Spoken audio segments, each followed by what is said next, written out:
ഇപ്പോൾ സ്ഥിരമായിട്ട് among boys and girls കണ്ടുവരുന്ന ഒരു ഇഷ്യൂ ആണ് ഈ ആക്നി. അതേപോലെ തന്നെ ആക്നി മാറിയാലും അതിൻ്റെ സ്കാർസ് അപ്പോഴും ബാക്കിയാവുന്നുണ്ട്. അപ്പം ഇതിനെ നമുക്ക് എങ്ങനെയാണ് അഡ്രസ്സ് ചെയ്യാൻ വേണ്ടി പറ്റുക?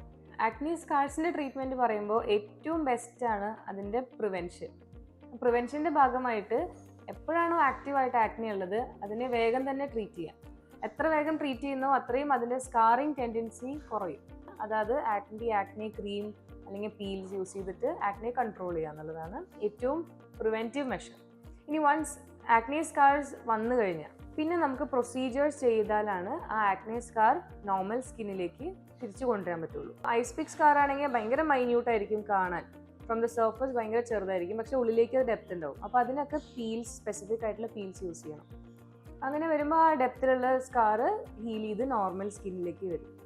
പിന്നെ ഉള്ളത് കുറച്ചും കൂടെ ഇങ്ങനെ പരന്നിട്ടുള്ള type scars, box scar, rolling scars, അതിനൊക്കെ MNRF, micro needling radio frequency, പിന്നെ ഫ്രാക്ഷണൽ CO2, ഈ 2 ട്രീറ്റ്മെൻറ്റ് ഓപ്ഷൻസ് ആണ് ഏറ്റവും നന്നായിട്ട് ഈ കുറച്ച് വൈഡ് ആയിട്ടുള്ള സ്കാർസിൻ്റെ റിവിഷന് ഹെൽപ്പ് ചെയ്യുന്നത്. ഇതുകൂടാതെ കുറേ പേരും ഈ സ്കാർ എന്ന് ഉദ്ദേശിക്കുന്നത് മൂക്കുരു മാറിപ്പോയിട്ടുള്ള ആ കലകളെയാണ്. അത് പിഗ്മെൻറ്റേഷൻ ഇഷ്യൂസ് ആണ്.